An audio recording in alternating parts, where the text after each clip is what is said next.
Welcome to Paul's One on One. My name is Gideon Nicholas Day. Our guest on today's show is a very interesting person. Well, if you were in 2009, 2013, thereabout, you might know him. He started off as a rapper, moved on to be an entrepreneur. He's a poet. Now he's a media mogul and is the brands and marketing manager at 3 Music. Our guest is Cyril. Well, his real name is Cyril Alex Gokel. I hope I got it right. Perfect. Yeah. Welcome to the show. Thank you. Nice being here. Thanks for having me. Super, we're grateful. It's been a long time coming. Yeah. First of all, let's start. I wanted to even ask you, I know that Cyril is easy, but then was there any intentionality in getting that name, the Cyril? Yeah, there's a complex intentionality to it. Okay. So, I had to come up with a nickname at a very, urgent time where I never thought about a nickname. So I created it out of kind of thin air, but it's representative of how I see the world. So it's the irony or the weird thing is if you spell Cyril backwards, it spells lyric. So as a rapper, I was like, should my name be lyric? But I felt it was a bit corny or whatever, so I did it. So Cyril and Serial was, the phonetics of it just worked. But the idea around it of the C and the real is creative reality, which is how I chose to. This is deep. Experience the world. Yeah, that's why I said it's a bit of a complex intentionality. So I don't bother explaining it all the time to people because it's unnecessarily deep. Interesting. Anyway, let's talk about your music journey. I mean, 2009, I was still growing then. Yeah, I'm still growing too. And this 2014, thereabout, you were big. And then, of course, now you're doing a lot of media. Talk to us about the transition from Let Down Go to this point now. Okay, the part of the story nobody knows is that I was already doing entrepreneurship. I already had an advertising agency called Creative Thirst and a recording studio called Mixdown Studios in 2008. Before I won MC Africa in 2009. But of course, you're doing business. You're not going to be popular for doing business. So the popularity came after the whole MC Africa thing, and everybody just assumed that rap it was because of that. Exactly. So I've been doing what I'm still doing now, even before I got into the music space. And the music thing for me, it's always been a passion and a talent and something that I freely express. So making it a full-time thing, especially when I had other things going on prior to it, was a bit of a tough thing to juggle for me. And I chose, to express that creative reality in so many different ways. So you find out that I have a piece of many different pies. Yeah. But then it's like you're not doing the music a lot nowadays. I mean, you're not media, you work with 3 Music and all. Yeah. Have you closed that chapter on music? No. The last time I put out a project was in 2016. So an official project was in 2016. But I still record. I have a bunch of songs that, people keep asking me to release. Even the people I featured, I have songs with Kojo Q, KR. Why are you not releasing them? The same question. But you want to give us some exclusive? I mean, there's a lot of music, but I'm not in the headspace. I'm not gonna lie. I'm not in the headspace to deal with all that now. Though the temptation to do it is so great. Every week I say this is the week I'm gonna do it, and then I just realize I'm not in the headspace. So for me, it's all about timing. And someone will say time to go. I don't feel that way because art is timeless. And if it's tomorrow that, I come out with something I feel I'm ready, why not? Once the talent and the skill is not diminished in any way, I think it shouldn't succumb to anybody's pressure. Interesting. Do you think the new crop of musicians, the artists are succumbing to pressure? Maybe they release a song 6 months later, they want to release another one because the fans want it more. Do you think they are doing that? There's definitely a lot of pressure. I mean, on my journey, I've managed a lot of artists. Or I've tried to invest in a lot of artists, quote unquote, thrown a lot of money away on artist management and investment and music videos and trying to help people reach their potential. And one thing I can tell you is that everybody's in a rush, because his boys are hyping him in the studio or her girls are telling her, you sing so well. Yeah, but it's a process to becoming, Thames or Aya Star or Beyonce or whoever. There's a process to it, and it's not just about you feeling like it's your time so the world should listen. If you're not willing to weather that process, that in itself speaks of you as an artist, because everybody who's big here went through that trial.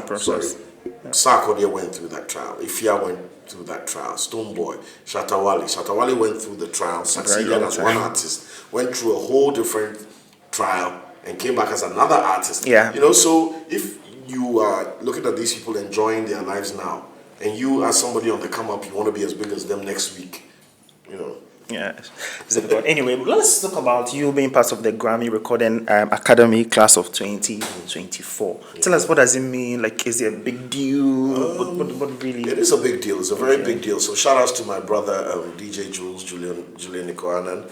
He put me on. He put in the word and kind of got my mind around that space and made sure I sent in an application. Okay. It's a big deal because one, it means that as part of the global collective that gets to vote and steer the narrative of what purest art forms are when it comes to music, I get to contribute that, and that's a big thing for me and for Ghana and for all of us. And besides that, also it's quite iconic that it's at a time now that Grammys are coming into Africa. Exactly. That my claim to fame, quote unquote, was on the African scale.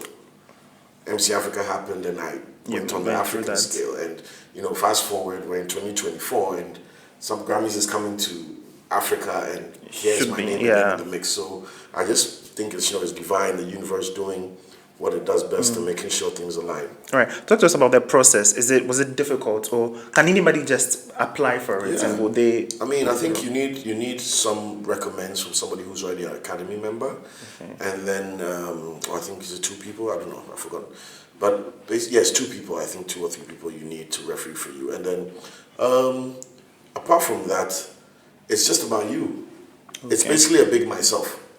The process is not technical and what is the this or that. No. It's just about who are you. So they get to choose that. Is this person somebody who fits what we want? Is this somebody who's been on the journey or in the space in a way that will be of value to the bigger picture? Questions like that, I'm sure, is what they ask. But to simplify it, it was just a big myself. Okay. So have we had a lot of Africans or even Ghanaian in the class? I know Liza from Boomplay has been in the class before. I know Jules was in the class before. I don't know about if Rocky Dawane was in the class as well. But I'm sure we've had Ghanaians, over time. I'm definitely not the first.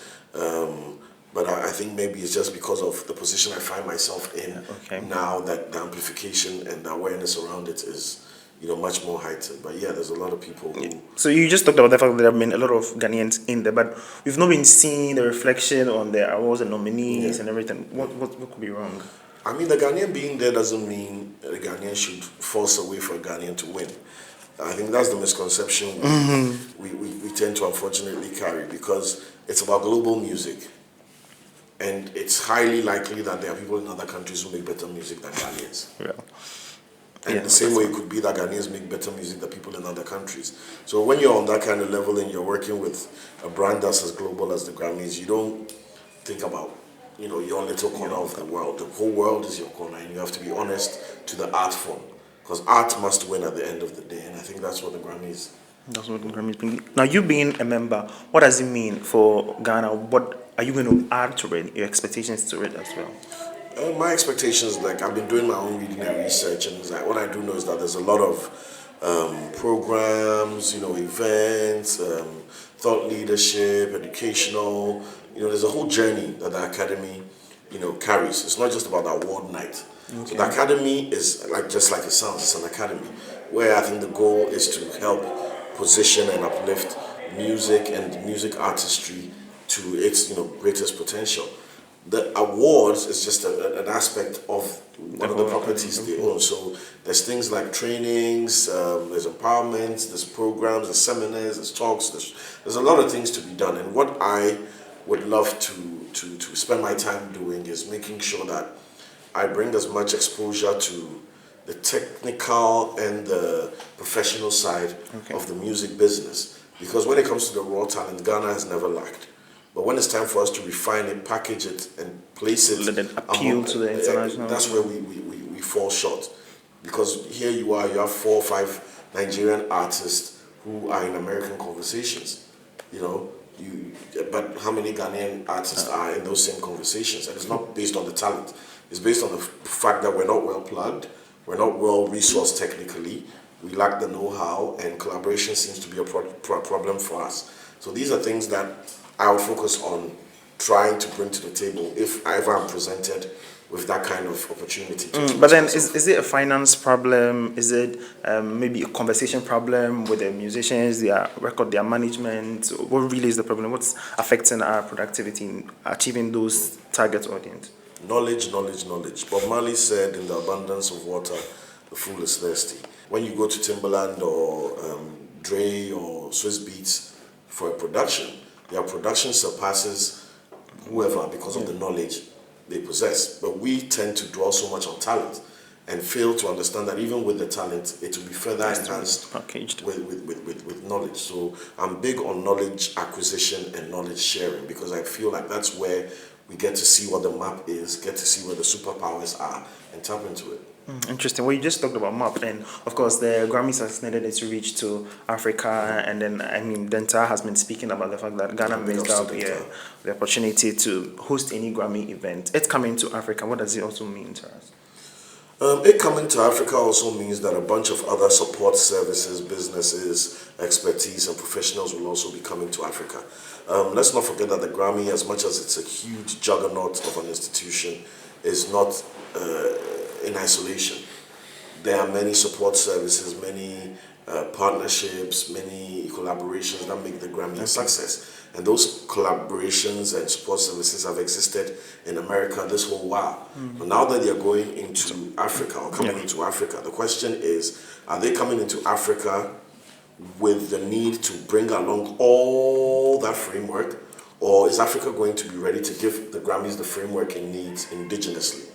And for me, that's something that we cannot miss. Because if the Grammys has to import all the know-how and the expertise and all the support to make it a grand success, trust me, they're not going to let Grammy Africa be a level less than the Grammy. They need it at that level. Yes. Right? So the question is, how as Africa do we help Are we ready for it? Are we ready for it? Because if we're just focused on, oh, now African artists can win, we're missing the ball again.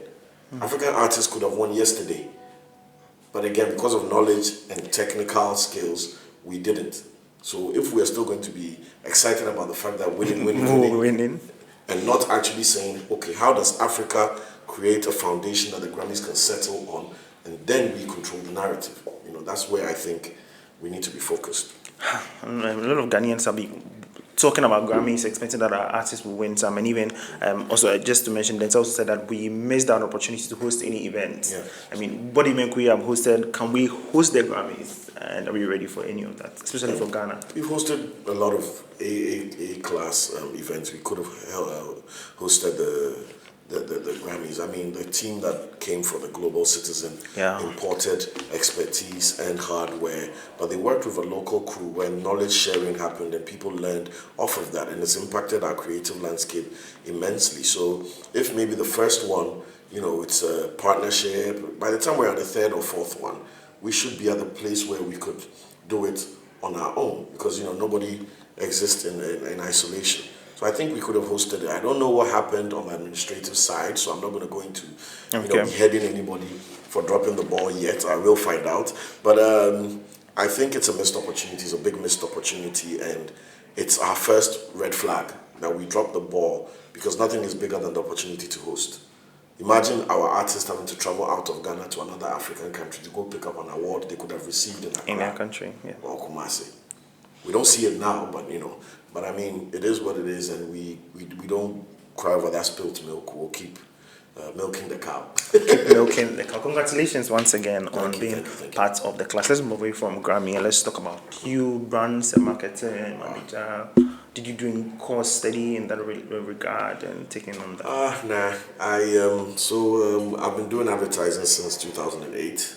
Okay. So yeah, I've worked on a bunch of brands. I've been doing everything from brand campaigns to creative direction to 360. I've everything. I've been doing advertising for a while. I sleep and breathe and eat advertising. I do voiceovers as well. I've been doing voiceovers since as far back as I can remember.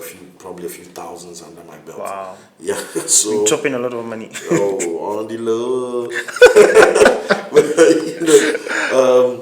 Yeah, so advertising for me has always been natural. I got an interest for it when I started studying psychology and Okay. realized that there was ways to, I wouldn't use the word manipulate, or the ways to guide people's perception towards certain desired behaviors, and that got amplified when I got the opportunity to cut my teeth in advertising at Originate Saatchi and Saatchi, where I did my national service and I stayed on for some time to learn a bit more. So that's when I really realized that, okay, this is something that I'm good at, something I love, it excites me. I love the challenge of brands coming with a problem and finding a way to use creativity to solve it. Love it. So that's what transitioned me and put me in a position to be where I am today. Somewhere along the journey, some memorable stuff that I'm really proud of is being able to communicate for powerful brands like Club Beer, where I've been the creative director on the brand for some years now. So yeah. You're a man of many talents. Many And even in the recess of, they said you were a poet. Yeah. So you I'm write an award-winning poet. Wow. So you want to give us a line or two from your...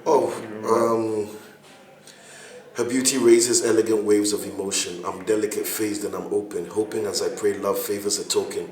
The all new and improved, nothing feels better than her, is true. I'm lost in the trance of all the things that we could do.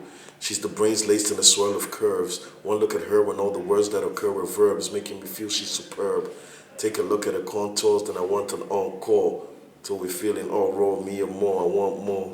Wow. That's something I wrote around. But I think it goes into your lyrics as well. Yeah, so for me, there's a thin line between poetry and rap.